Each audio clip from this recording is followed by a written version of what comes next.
En el corazón de la Amazonía se esconde un pequeño país que, a pesar de su tamaño, guarda secretos que podrían cambiar nuestra comprensión sobre América del Sur.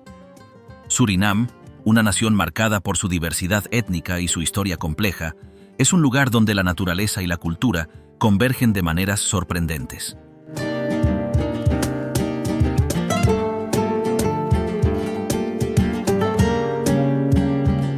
Desde su legado colonial hasta su aislamiento geográfico, este país ha sabido mantener una identidad única, definida tanto por sus desafíos como por sus oportunidades. Pero, ¿qué esconde realmente este rincón olvidado del continente?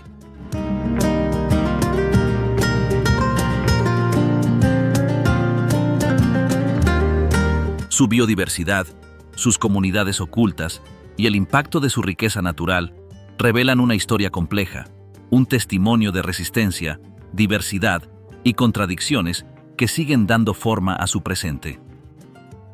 Bienvenidos a Mundare. Hoy te lo mostraré. Comencemos.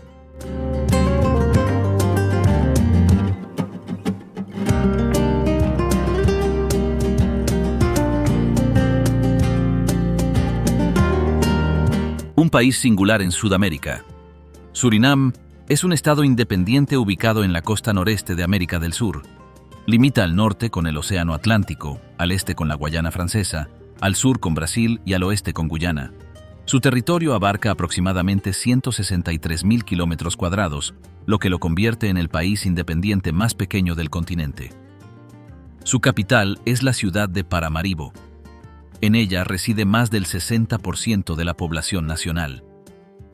La población total del país es de poco más de 630.000 personas, lo que ubica a Surinam entre los países menos poblados del mundo.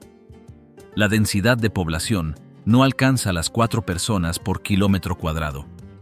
A diferencia de la mayoría de los países de Sudamérica, Surinam no es considerado un país latinoamericano. Su idioma oficial es el neerlandés, herencia del periodo colonial bajo administración de los Países Bajos. Además, Surinam no forma parte de organizaciones sudamericanas como la UNASUR o la CONMEBOL. En cambio, mantiene una integración activa con el Caribe anglófono, a través de su participación en la Comunidad del Caribe, conocida como CARICOM. Surinam forma parte de la región geográfica conocida como las Guayanas, junto con Guyana y la Guayana Francesa. Esta región ha estado históricamente más influida por Europa que por el resto de América del Sur.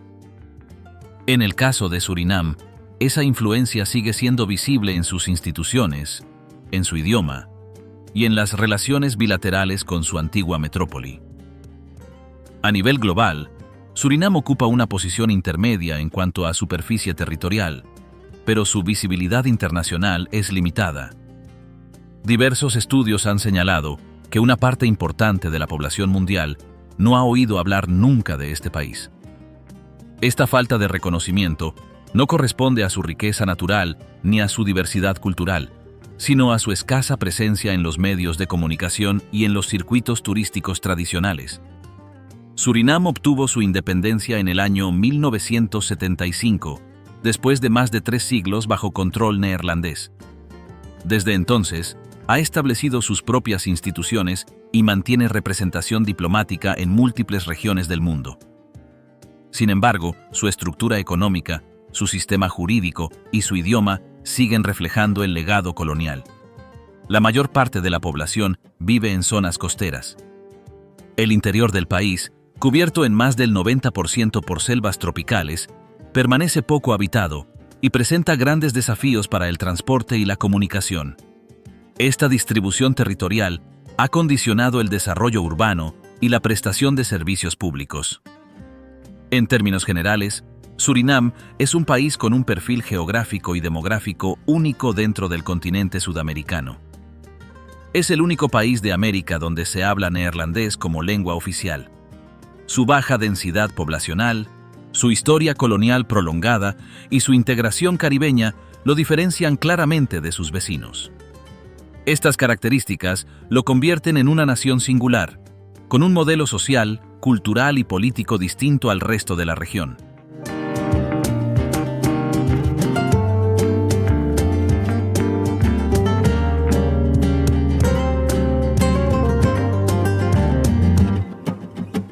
Pueblos, raíces y convivencia. Los hindúes, conocidos localmente como indostanos, llegaron desde el subcontinente indio entre los años 1873 y 1916. Fueron contratados por la administración neerlandesa para trabajar en las plantaciones tras la abolición de la esclavitud. Su idioma tradicional es el hindi surinamés y mantienen prácticas religiosas vinculadas al hinduismo. Los javaneses provienen de la isla de Java, entonces parte de las Indias Orientales neerlandesas. Su llegada comenzó a partir del año 1890. Actualmente conservan elementos culturales distintivos, como el idioma javanés y celebraciones específicas dentro del calendario nacional. Los afrodescendientes se dividen en dos grandes grupos. Los criollos son descendientes de esclavos que permanecieron en zonas urbanas tras la emancipación. Los cimarrones, en cambio, descienden de esclavos que escaparon hacia el interior selvático.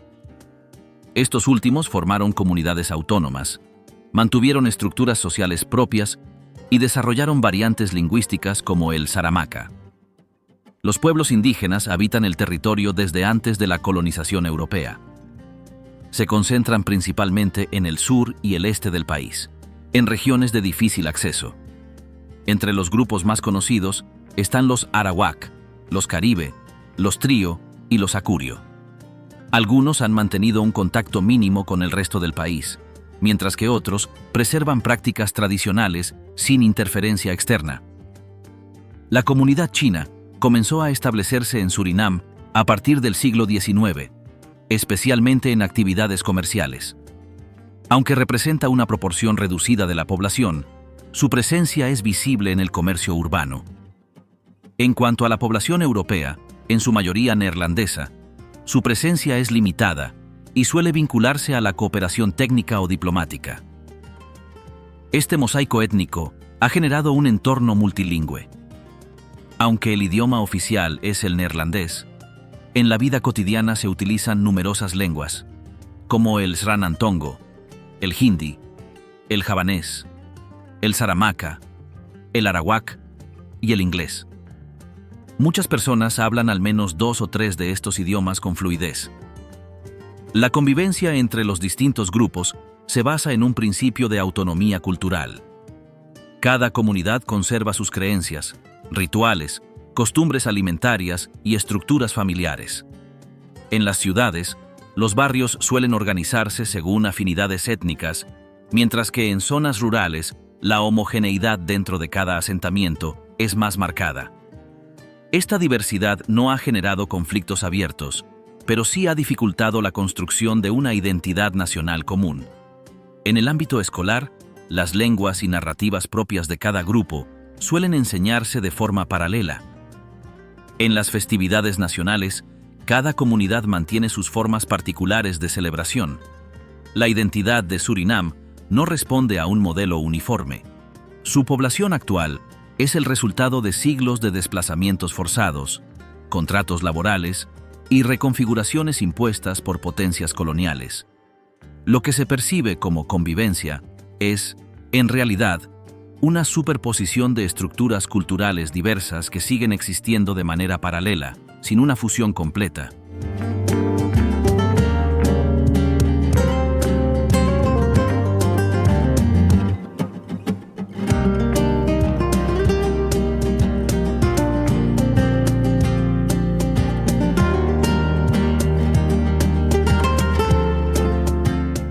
De colonia a república. Durante más de 3 siglos, Surinam fue administrado como colonia por potencias europeas. Su historia está marcada por el dominio neerlandés, el sistema esclavista, la migración forzada y un proceso de independencia relativamente reciente que definió la estructura del Estado actual. Los primeros europeos llegaron a la región en el siglo XVI. Durante varias décadas, se sucedieron disputas entre Francia, Inglaterra y los Países Bajos por el control del territorio. En el año 1667, mediante el Tratado de Breda, los neerlandeses tomaron posesión definitiva de Surinam, intercambiándolo con los británicos por Nueva Ámsterdam, actual ciudad de Nueva York. Desde ese momento, el país fue gobernado como una colonia neerlandesa. La economía se centró en la producción de azúcar, café, cacao y algodón, basada en el trabajo forzado de personas esclavizadas traídas desde África. Las plantaciones definieron la organización social del territorio durante más de 2 siglos. Algunos esclavos escaparon hacia el interior del país, donde formaron comunidades autónomas conocidas como cimarronas. Estos grupos ofrecieron resistencia armada hasta lograr acuerdos que les permitieron vivir con relativa independencia. La administración colonial toleró su existencia a cambio de que cesaran los ataques contra las plantaciones. La abolición oficial de la esclavitud ocurrió en el año 1863. Sin embargo, este proceso no implicó una liberación inmediata. Durante una década adicional, los antiguos esclavos continuaron trabajando bajo contratos obligatorios. Para suplir la mano de obra perdida, las autoridades coloniales promovieron la llegada de trabajadores contratados desde la India británica, la isla de Java y, en menor medida, desde China y otras regiones. Durante el siglo XX, Surinam permaneció bajo dominio neerlandés, aunque con una autonomía progresiva. En el año 1954, se le otorgó el estatus de país dentro del Reino de los Países Bajos. Esto permitió el establecimiento de instituciones locales, aunque aún bajo supervisión metropolitana. La independencia definitiva se alcanzó el 25 de noviembre del año 1975. El traspaso de poder fue pacífico, pero provocó una migración masiva. Decenas de miles de surinameses se trasladaron a los Países Bajos antes de la separación oficial, ante el temor de posibles inestabilidades. Esta diáspora mantiene vínculos activos con el país hasta la actualidad. 5 años más tarde, en el año 1980, un grupo de militares liderado por el sargento Desi Bouterse ejecutó un golpe de Estado. Se suspendió la Constitución y se instauró un régimen autoritario. Durante ese periodo, se produjeron episodios de represión, incluyendo las llamadas ejecuciones de diciembre, en las que murieron 15 opositores políticos. El retorno a la democracia comenzó en la década de 1990. No obstante, figuras clave del periodo autoritario continuaron influyendo en la política nacional. Bouterse fue elegido presidente en 2 ocasiones, lo que generó debates internos sobre la memoria histórica y la legitimidad del liderazgo político. Actualmente, Surinam es una república con instituciones democráticas en funcionamiento. Sin embargo, su desarrollo ha estado condicionado por el legado colonial, la inestabilidad institucional del pasado reciente y la dependencia económica de actores externos. Aunque el país ejerce soberanía plena, muchas estructuras legales, educativas y administrativas conservan elementos heredados del periodo neerlandés.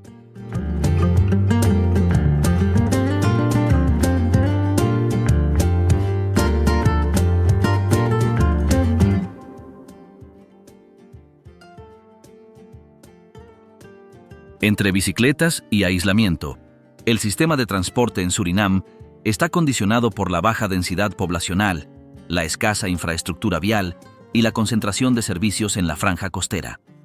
Estas características han generado un modelo de movilidad singular dentro del contexto sudamericano.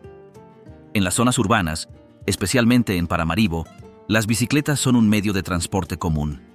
Su uso está extendido entre personas de todas las edades y niveles socioeconómicos. Aunque la infraestructura específica para ciclistas es limitada, el tráfico vehicular moderado y la topografía llana permiten su utilización diaria. Además, el alto costo de los automóviles, debido a impuestos de importación y gastos de mantenimiento, ha consolidado esta preferencia. Surinam no cuenta con un sistema de transporte público masivo. No existen trenes urbanos ni interurbanos. El desplazamiento dentro de las ciudades depende de minibuses privados, conocidos localmente como buses. Estos vehículos operan sin rutas fijas, reguladas por el Estado. Sus recorridos se ajustan a la demanda del momento, y los horarios, así como las condiciones de los vehículos, pueden variar considerablemente. El transporte interurbano y hacia zonas rurales se realiza por carretera. No obstante, la red vial presenta limitaciones importantes. Muchas vías son estrechas, carecen de pavimento y son vulnerables a las lluvias estacionales. En regiones de difícil acceso, el desplazamiento debe completarse por vía fluvial. Las canoas tradicionales y los motores fuera de borda son a menudo el único medio viable para llegar a comunidades situadas a lo largo de los ríos. El transporte aéreo tiene un papel clave en la conexión con regiones remotas. Existen varios aeródromos pequeños que permiten el acceso a comunidades indígenas y zonas mineras en el interior selvático. Sin embargo, estos vuelos tienen un costo elevado y están reservados principalmente para operaciones comerciales, emergencias médicas o traslados técnicos. En muchas aldeas del interior, el aislamiento es permanente o estacional. Algunas localidades solo pueden ser alcanzadas durante determinados meses del año, cuando el nivel de los ríos permite la navegación.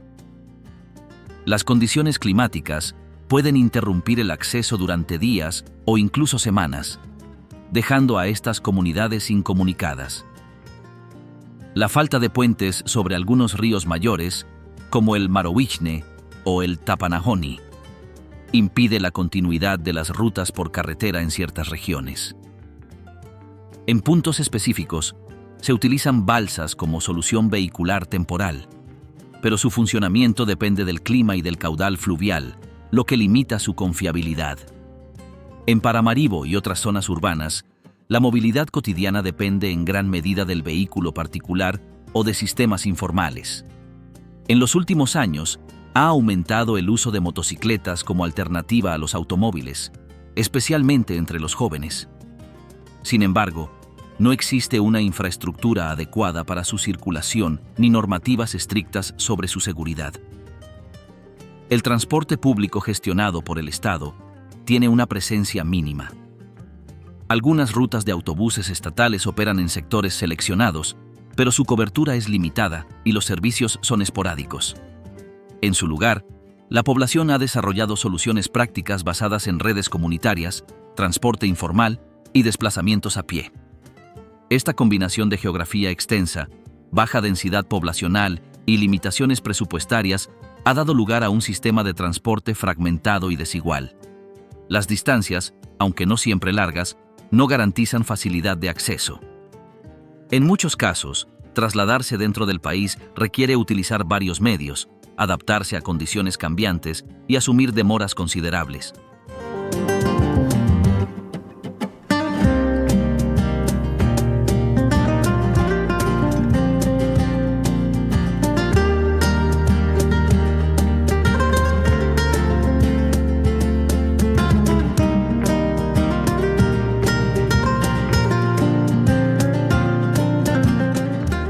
Selva, biodiversidad y comunidades ocultas. Una de las características más notables del territorio surinamés es su extensa cobertura forestal.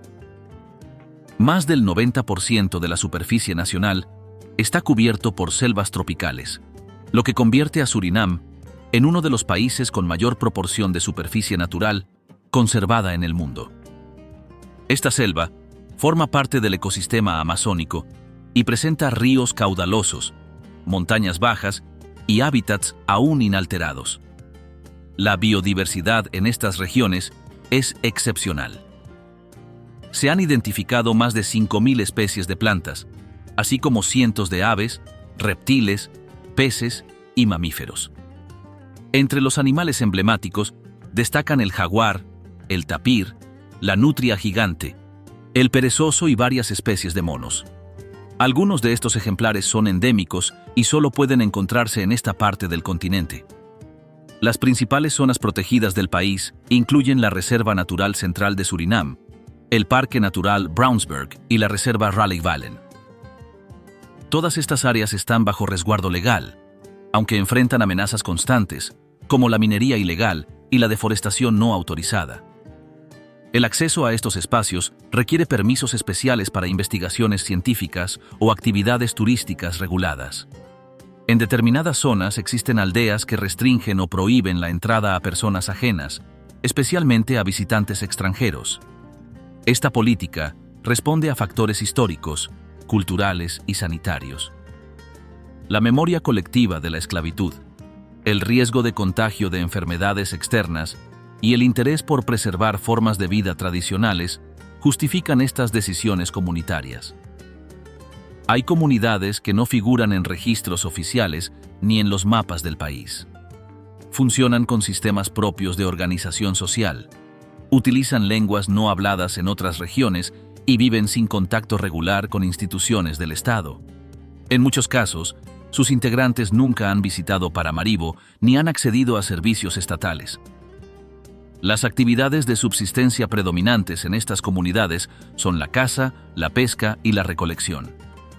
Las viviendas están construidas con materiales locales y responden a criterios de sostenibilidad ambiental. La propiedad privada sobre la tierra no existe, y las decisiones importantes son tomadas de forma colectiva por ancianos o líderes tradicionales. La presencia de empresas mineras cerca de estas regiones ha generado conflictos. Las actividades extractivas pueden alterar los ríos, destruir ecosistemas y poner en riesgo la salud de las poblaciones. El control efectivo sobre estos procesos es escaso, debido a la falta de vigilancia activa y a limitaciones logísticas persistentes en zonas remotas. La selva en Surinam no es únicamente un entorno natural. Es también un espacio habitado, con estructuras culturales activas que funcionan al margen del sistema estatal moderno. En estos territorios coexisten especies únicas y comunidades que han logrado preservar sus formas de vida frente a la expansión externa. Aunque muchas de estas poblaciones permanecen invisibles para el resto del país, su existencia constituye un elemento esencial de la identidad territorial de Surinam. Su relación con la tierra, su autonomía y su vínculo con la biodiversidad local representan una dimensión humana del paisaje selvático que no puede ser ignorada.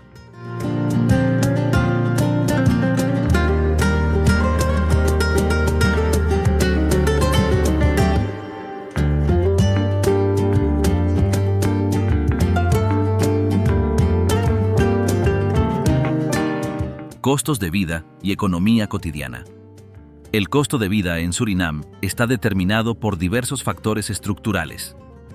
Entre los más relevantes se encuentran la dependencia de productos importados, la limitada capacidad industrial y las condiciones geográficas que incrementan los precios en regiones apartadas. Aunque el país dispone de recursos naturales valiosos, su economía interna es pequeña y sufre variaciones frecuentes. La moneda oficial es el dólar surinamés. En años recientes, su devaluación ha impactado los precios de bienes y servicios esenciales. La inflación ha sido persistente y ha reducido el poder adquisitivo de buena parte de la población. No obstante, el nivel general de precios continúa siendo inferior al de varios países vecinos en América del Sur. En cuanto a vivienda, los costos presentan una variación amplia. En zonas urbanas como Paramaribo, alquilar una casa sencilla puede costar entre $150 y $300 estadounidenses mensuales. Las viviendas de mayor tamaño, ubicadas en sectores con mejor infraestructura, pueden superar los $500. En las zonas rurales, muchas familias habitan en construcciones realizadas con materiales locales y no pagan alquiler, aunque las condiciones son más básicas. Los servicios públicos, como electricidad, agua y gas, tienen precios subsidiados, pero no garantizan estabilidad.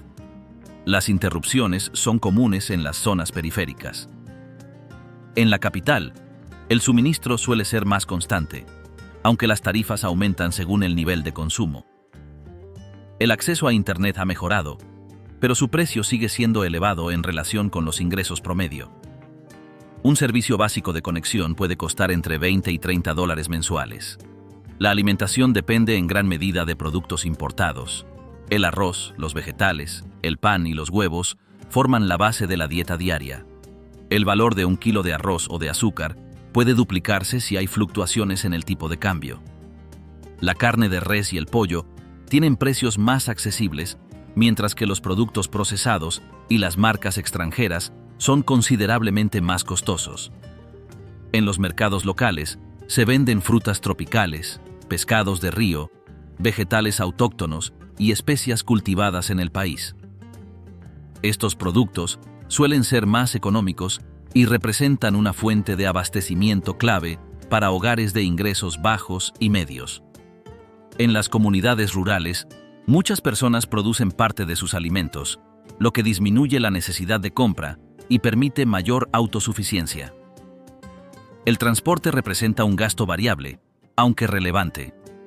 En Paramaribo, un viaje en minibús cuesta entre $0.50 y $1 por trayecto, dependiendo de la distancia. El uso de motocicletas y bicicletas está muy extendido, especialmente entre quienes no pueden adquirir un automóvil. Los altos impuestos a la importación de vehículos nuevos hacen que su compra esté fuera del alcance para gran parte de la población. Respecto a la educación, las escuelas públicas no cobran matrícula, pero los costos asociados a materiales escolares, transporte y uniformes pueden ser significativos. Las instituciones privadas y las universidades exigen pagos mensuales que muchas familias no pueden asumir. Esto genera diferencias en la calidad educativa disponible para distintos sectores sociales. En materia de salud, los servicios públicos tienen un bajo costo o son gratuitos. Sin embargo, pueden presentar carencias en medicamentos, personal y equipos. Las consultas privadas varían de precio según la especialidad y una atención médica completa puede superar los $100. Muchas personas recurren a farmacias comunitarias o centros de salud barriales, donde los medicamentos tienen precios controlados. El ingreso promedio mensual de un trabajador se sitúa alrededor de los $300. Este monto varía dependiendo del tipo de empleo, la región y el nivel de formación. La economía informal es una parte importante del sistema productivo nacional. Ventas ambulantes, pequeños negocios familiares, trabajos esporádicos y servicios domésticos son formas comunes de generar ingresos fuera del marco contractual. Frente a esta realidad, la vida cotidiana en Surinam se organiza mediante estrategias de cooperación. Es frecuente que los gastos del hogar sean compartidos entre varios miembros de la familia. En las zonas rurales, el trueque y la ayuda mutua continúan siendo prácticas habituales, especialmente cuando el acceso al dinero en efectivo es limitado. Aunque Surinam tiene un costo de vida bajo en comparación con economías desarrolladas, ese nivel resulta alto en relación con los ingresos locales. Esta diferencia obliga a muchas personas a moderar sus gastos, reducir el consumo de productos importados y apoyarse en redes familiares o comunitarias. La posibilidad de mantener una vida digna no depende únicamente del ingreso individual, sino también del entorno social y de la capacidad colectiva de adaptación.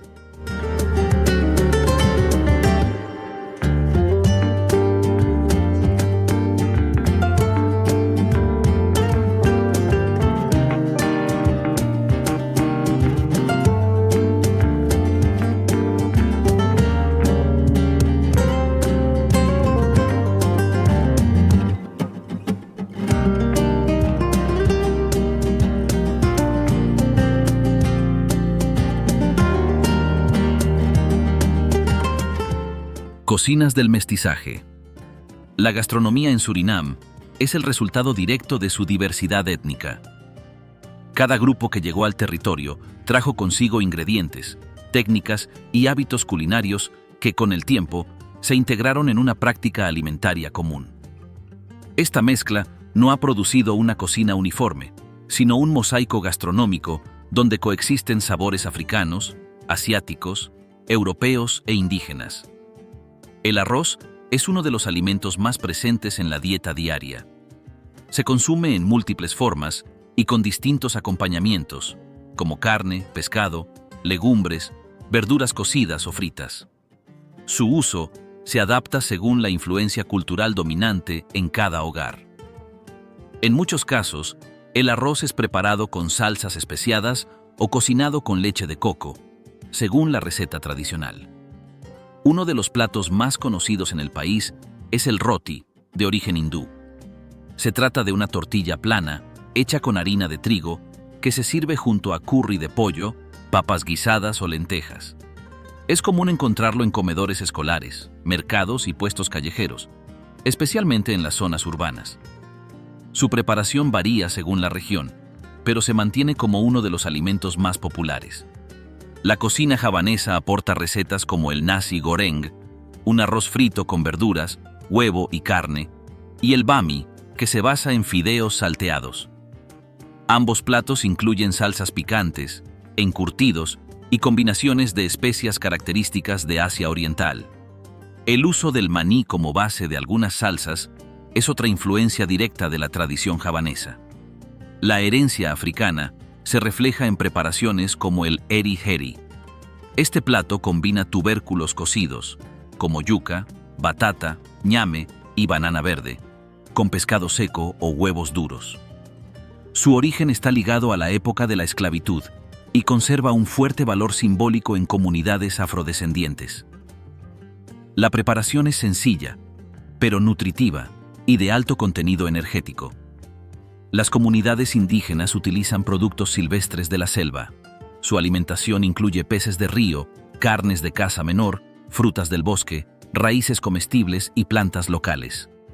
Las técnicas más empleadas son el ahumado, la cocción en hojas y el asado directo al fuego. Algunas recetas no han cambiado desde tiempos precoloniales y siguen formando parte de su dieta habitual. La presencia europea es menos visible, aunque se nota en el consumo de pan, productos horneados y algunos embutidos.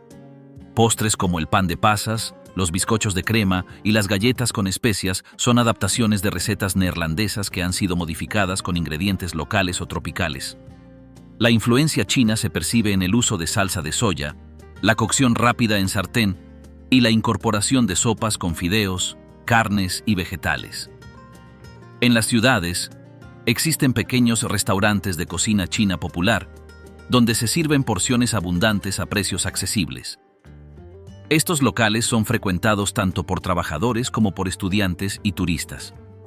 Las frutas tropicales son abundantes y se consumen frescas o en jugos naturales. Entre las más comunes se encuentran la papaya, la guayaba, el mango, el tamarindo, el maracuyá y la banana.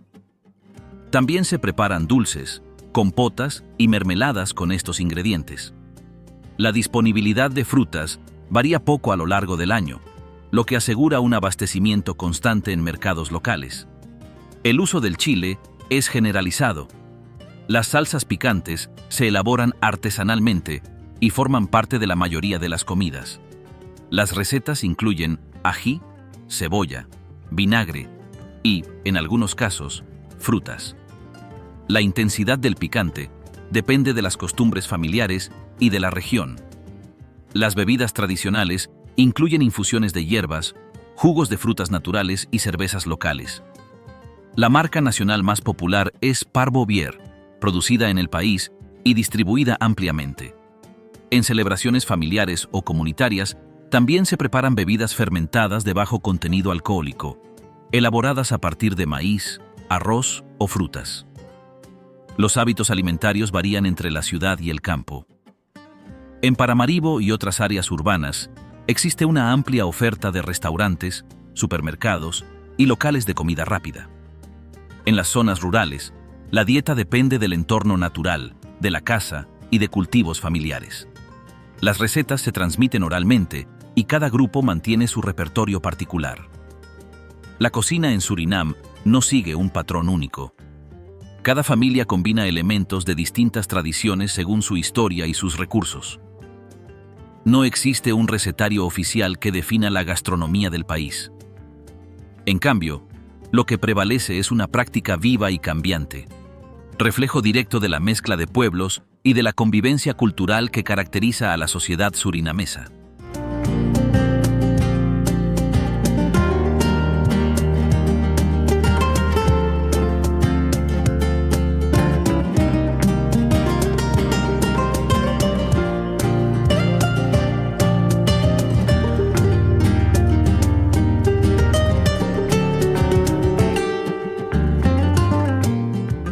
Mujeres y vínculos sociales.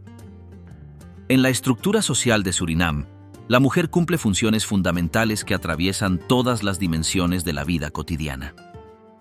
Su participación no se limita al hogar, sino que abarca el comercio, la educación, la agricultura, los servicios y la organización comunitaria. Esta amplitud de roles refleja la diversidad cultural del país en la que conviven múltiples modelos femeninos según el origen étnico y el entorno geográfico. En las ciudades, particularmente en Paramaribo, las mujeres tienen una presencia activa en la economía informal. Muchas administran negocios pequeños como tiendas, cafeterías, salones de belleza o puestos callejeros. También ocupan cargos en la administración pública, en instituciones educativas y en centros de salud.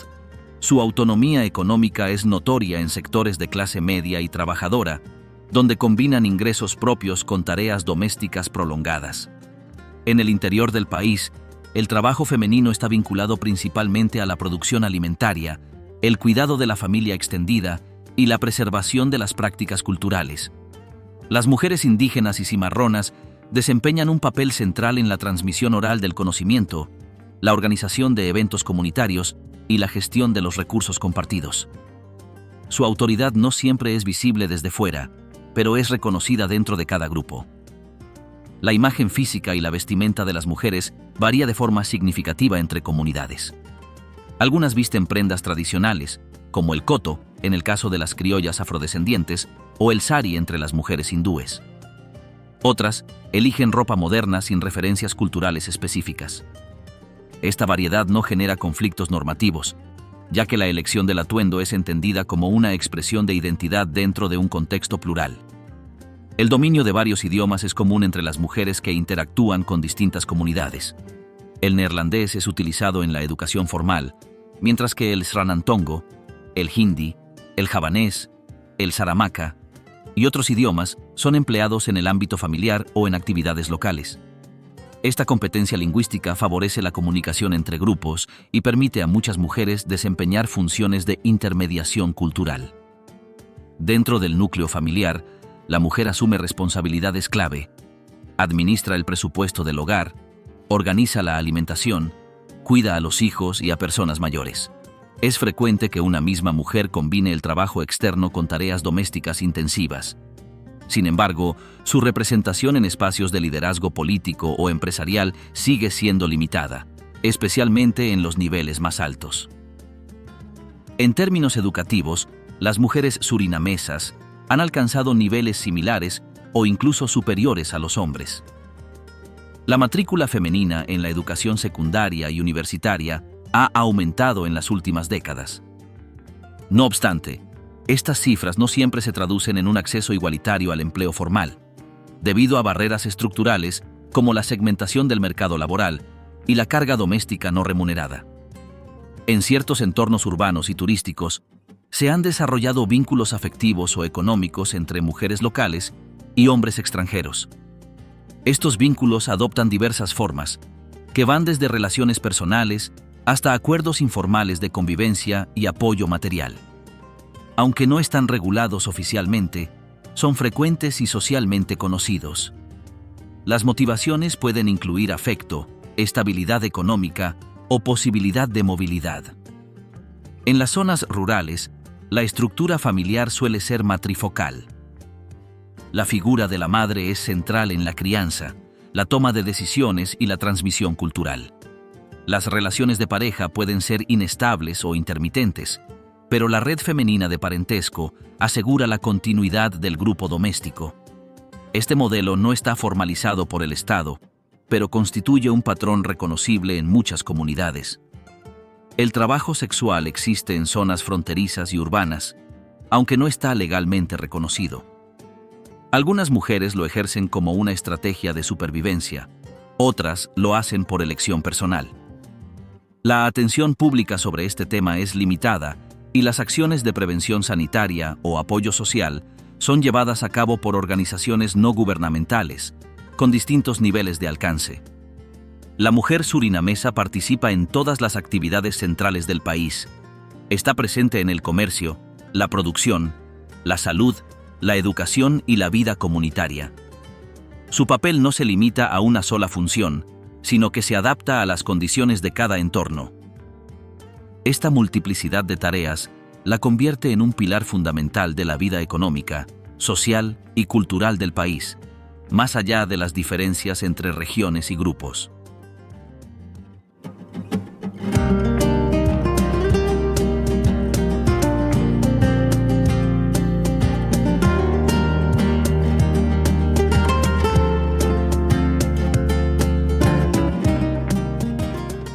Entre el oro y las sombras, en algunas regiones del interior de Surinam, la búsqueda de oro ha transformado por completo el paisaje y la forma de vida. Esta actividad, extendida en zonas selváticas de difícil acceso, representa una de las principales fuentes de ingreso para el país y emplea a miles de personas en contextos formales e informales. Sin embargo, sus consecuencias van más allá de lo económico e involucran daños ambientales, tensiones sociales y desafíos institucionales. Las reservas más relevantes se localizan en el sur del territorio, donde operan tanto grandes compañías extranjeras como mineros artesanales. Las primeras trabajan bajo concesiones otorgadas por el Estado, con maquinaria industrial y protocolos técnicos. Los segundos, organizados en pequeños grupos, actúan sin licencia ni supervisión ambiental, utilizando métodos rudimentarios que incluyen el uso de mercurio y la remoción forzada del suelo con bombas hidráulicas. Este modelo de extracción informal, impulsado en parte por migrantes provenientes de Brasil y Guyana, contamina ríos y suelos. El mercurio, utilizado para separar el oro, se acumula en los peces y afecta la salud de las comunidades que dependen de la pesca para subsistir. Las consecuencias incluyen daños neurológicos y enfermedades crónicas, especialmente entre pueblos indígenas y cimarrones que viven río abajo. Además de la contaminación, la actividad minera genera deforestación acelerada, erosión del terreno y modificación de cauces naturales. Zonas anteriormente cubiertas por vegetación densa han sido convertidas en extensiones áridas con cráteres abiertos y residuos visibles. La recuperación de estos ecosistemas requiere inversiones considerables que rara vez asumen los responsables directos de la extracción. El Estado enfrenta dificultades para fiscalizar esta actividad. La falta de infraestructura, la dispersión geográfica y los recursos limitados dificultan el monitoreo. En ciertos casos, autoridades locales toleran operaciones ilegales a cambio de compensaciones informales. Esta práctica, denunciada por organizaciones ambientales, compromete la aplicación de la ley y agrava los impactos negativos sobre el entorno. A nivel macroeconómico, el oro representa una porción significativa de las exportaciones nacionales. Los ingresos generados se destinan a cubrir parte del gasto público y a fortalecer las reservas internacionales. Sin embargo, las comunidades cercanas a las zonas de extracción rara vez reciben beneficios proporcionales. La falta de servicios básicos como agua potable, salud y educación es común en estos territorios. Surinam, un país de contrastes, mantiene una identidad única, forjada por su diversidad étnica, su historia colonial y sus retos contemporáneos. Su riqueza natural, unida a la complejidad social y económica, configura una nación que aún busca equilibrio entre el desarrollo y la preservación de su entorno. A pesar de su bajo perfil internacional, Surinam guarda en su territorio una realidad multifacética que continúa evolucionando, marcada por tensiones entre modernidad, tradición y recursos no siempre aprovechados de manera sostenible.